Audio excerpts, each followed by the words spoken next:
Okay, so I've got a sagging door here, and as you can see there's been some damage done in the past, probably because it's been an ill-fitting door. I have taken this door off before and I've fixed the hinges on there. You see, if I open this door slightly, it's catching at the bottom there. So I have managed to take those hinges off and re-grease them, and they're working a lot better now. They're not moving with the door as they were in the past, but however there's still some adjustment needed here. So the plan is to take the door off and put some more washers there between the hinge and the what do you call it, the hinge bracket there that's holding the hinge up. So hopefully we can raise the door by, say, about 2 or 3 millimeters. Yeah, as a guidance I'll use that point there. You can see that the line on the door there is a little bit lower than the line on the front wing. On the driver's side I've already removed the door card. It's actually a very simple process to remove the door card on the XL. There's one screw there which comes off. There's another screw in the door handle there, and it basically just lifts off after that. So the passenger side, sorry, the driver's side is already done. So I'll proceed to taking the rest of it, the rest of the door mounts off. It's quite an involved process with the XL to take the doors off. It's not so simple. That's all come off in a specific order, and yeah, okay, let me get to it. So the procedure I'm going to use first I'm going to take the door frame off and the electric window mechanism, and then that will take the lock off there, and then it should unscrew from the door frame at the back there, and then I will thread the wires through the door there, and then hopefully the door should slide backwards. I can take it off and then gain access to the hinges. So the first thing I'm going to do first is put the electric window down a little bit, and then I'm going to remove these 4 bolts here. So 1, 2, there should be one down there. They're not actually in place at the moment, and then there should be another one down there as well. So let me do that. In fact, what I'm going to do here is I'm going to slide the electric windows all the way down to the bottom.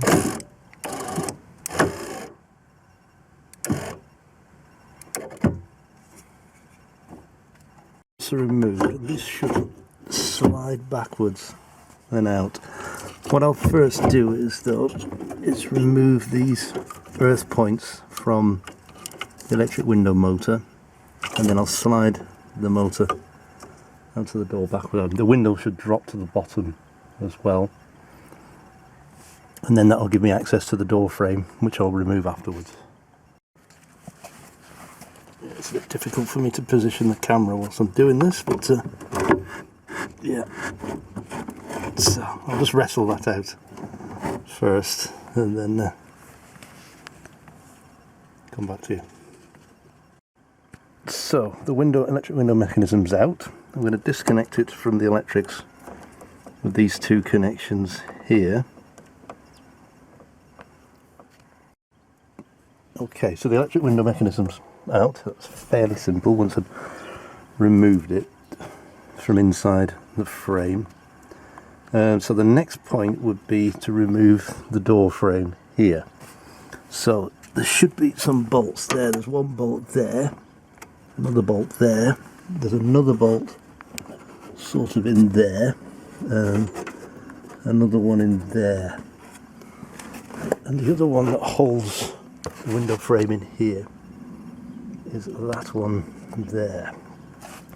Now there are some micro screws, but I've already removed these because they were extremely rotten, but there's sort of one hole in the frame in there, and don't think there was one there. Oh, there probably was, but it's not in there anymore. So I'll remove those 5 bolts or 4 bolts first.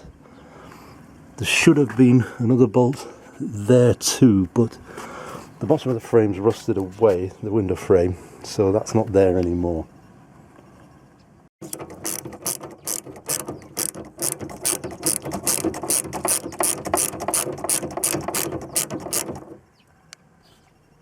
So with all those bolts removed now, I'm just going to remove this foam bit here, sound deadening bit of foam, that to the side, and now the window frame itself should just lift out. I think I lost the washer there, but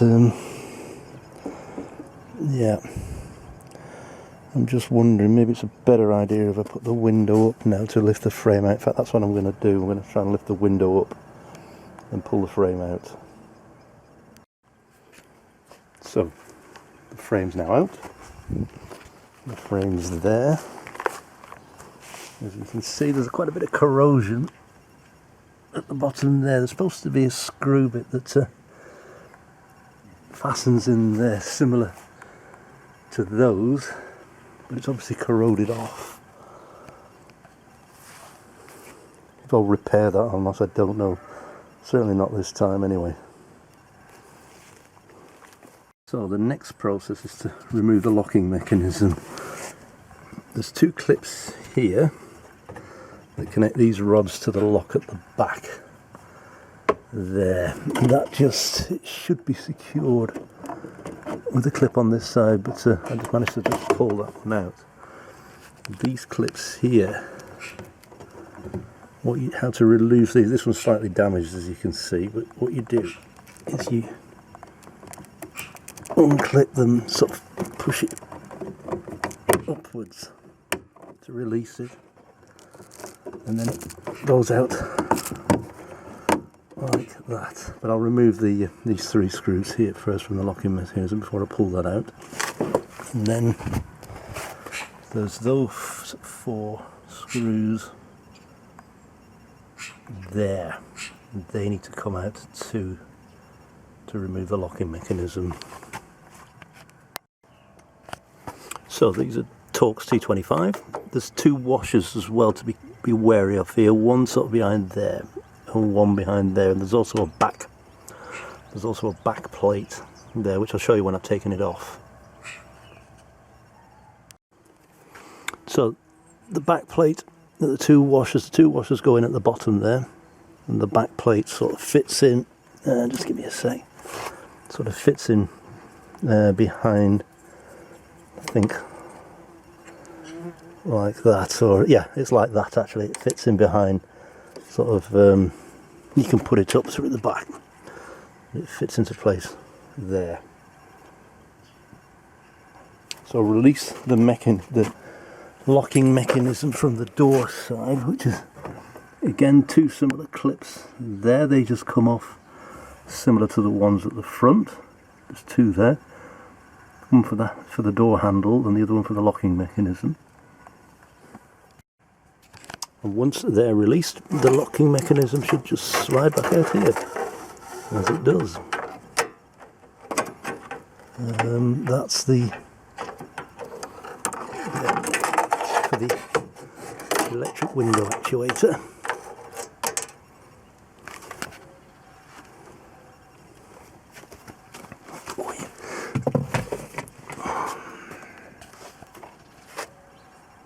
So then we're pretty much ready to remove the door skin from there. There's 2 bolts holding it in this side, so there's one there and one there. And then what we have to do is thread all these wires through and back out here and slide the door backwards that way.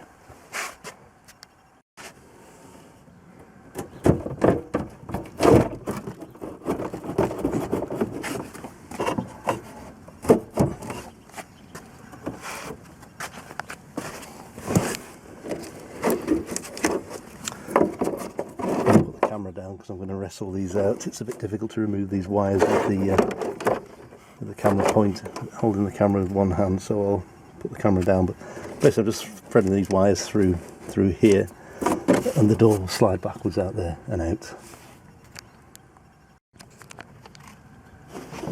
So it's just a bit awkward to get that bit out of there. That's slightly broken there, I think. To remove that and put it out of there, it needs to sort of come into an angle to get it over this bit here. So now we have access to the hinge. Top tip here, don't touch these two here. Leave them in place. They're very difficult to get to from the inside. So if you can avoid taking them off, do so. You can loosen them, but I wouldn't pull the bolts out. Take those ones off at the bottom, these two here.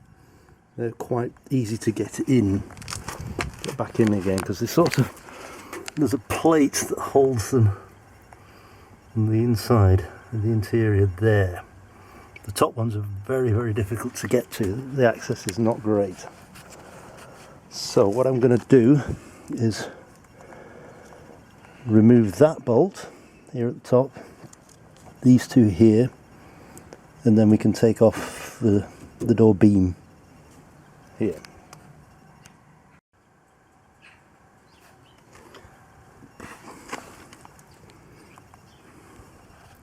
So the next bit is to release that bolt there, and then hopefully the door beam will come off. So I managed to get the hinge out. As you can see, I've already taken this out before, so I've cleaned it up and re-greased it, and it's working correctly now. But I'm going to put a couple more washers on top of that and see if we can raise the door a little bit. So all bolts back in place now, and as you can see, it's fairly solid. There's a little bit of play, but nothing to worry about there, and working correctly. So I'll start putting things back together and see if that's done the trick. Put the door frame back in now and secure it on this side with 2 bolts there. The next thing to do is then put the window frame in, and a little bit of a tip here is to stop the window frame from sliding down. I've secured it with a piece of string there, and when I'm sort of manoeuvring it into place, it should stop the window frame from sliding down until I'm ready to attach the electric window motor. Okay, I'll proceed with that now. So the window frame is now in place, and I've secured it with that bolt on this side. Now I have to adjust it because it's still a little bit floppy. I think I can secure it on this side with this bolt here, so I can adjust it for height with that.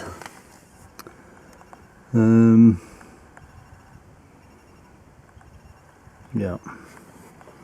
Don't think there is something on the front there that's securing the door frame. So, because you can see it lifts here, and I need to hold it in place a bit higher than it currently is. So I'll secure it with that bolt there, and then we'll concentrate on the window mechanism and put the electric motor back in place. So that bolt's in place, and I can see it's already a lot better.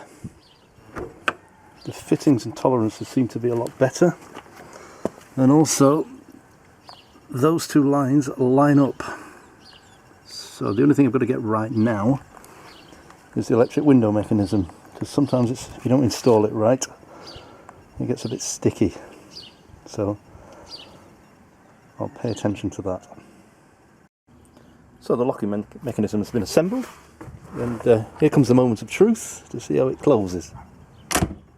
That sounds pretty good, and that looks pretty good too.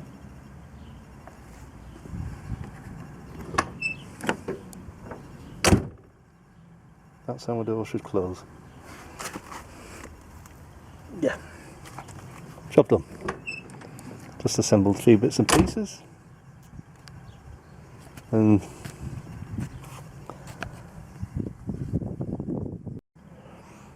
so, as I said, the next bit that I want to tackle on this car is the clutch, which is jammed solid, and unfortunately to take out the clutch and expected the whole engine's got to come out on this car. You can't just drop the gearbox apparently. I've had a word with a few experts from Lotus bits and all the rest, so yeah, what I've done is I've bought a new crane. I'll just show you in the garage here, and that'll be possibly the next project I'm going to tackle. So there's the crane which I bought, and yeah, be a big project that, but I'll put it to good use.